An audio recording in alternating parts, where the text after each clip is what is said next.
الصلاۃ والسلام علیک یا رسول اللہ وعلی آلک واصحابک یا حبیب اللہ، الصلاۃ والسلام علیک یا نبی اللہ وعلی آلک واصحابک یا نور اللہ۔ درود پاک پڑھنے کے بے شمار فضائل و برکات ہیں۔ مولا علی کرم اللہ تعالی وجہ الکریم اس حدیث کے راوی ہیں۔ آپ نے ارشاد فرمایا، جس نے جمعہ کے دن 100 مرتبہ نبی کریم صلی اللہ تعالی علیہ وسلم پر درود پڑھا اور وہ اپنے ساتھ قیامت کے دن آئے گا تو ایک ایسا نور لے کر آئے گا، اسے اگر تمام مخلوق پر تقسیم کر دیا جائے تو کافی ہوگا۔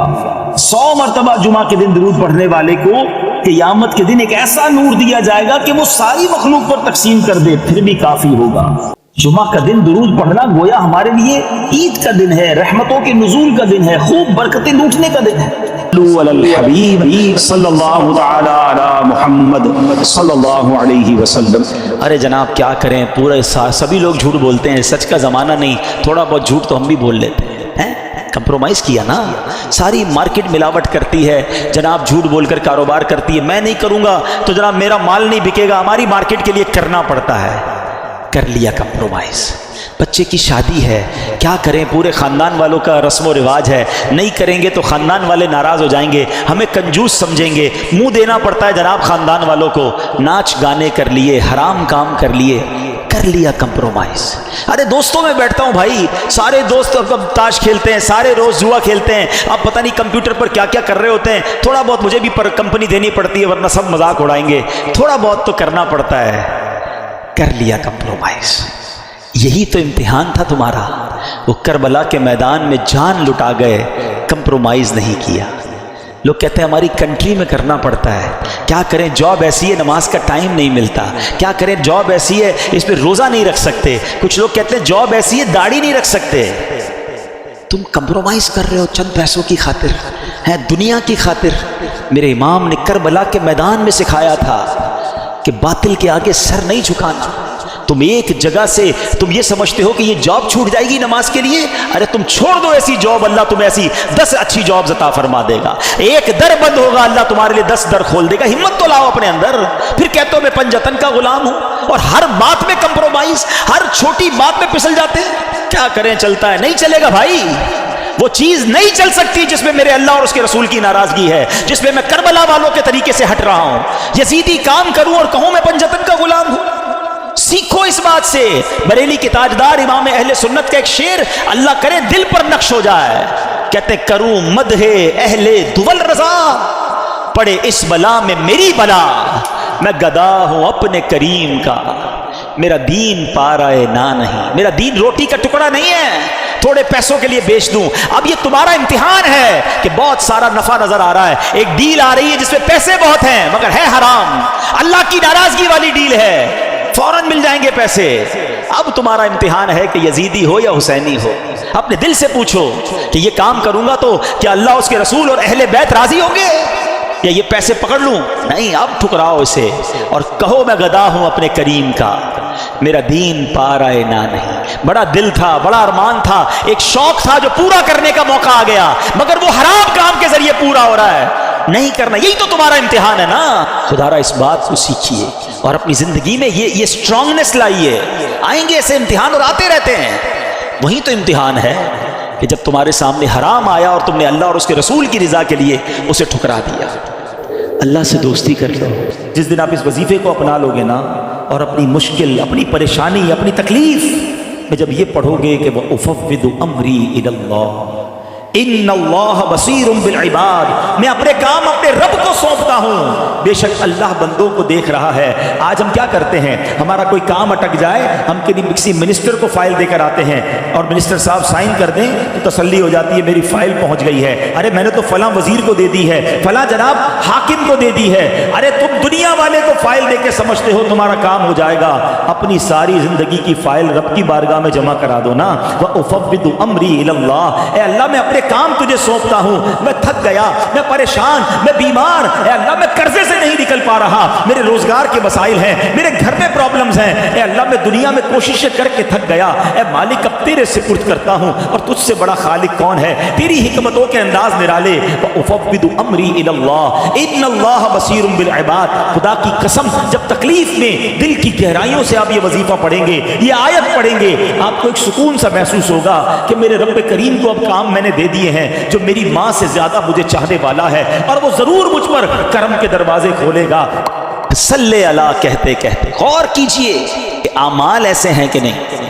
ایک اور بڑی پیاری بات بتاؤ, جو چیز, اب ذرا اس بات کو تھوڑی سی باریک باتیں سمجھیے گا, جو چیز اللہ کی راہ میں قربان کر دی جائے نا, اللہ اس میں برکت ڈال دیتا ہے. اب اس سے آپ اپنی ساری لائف کو ایزیوم کر لیں.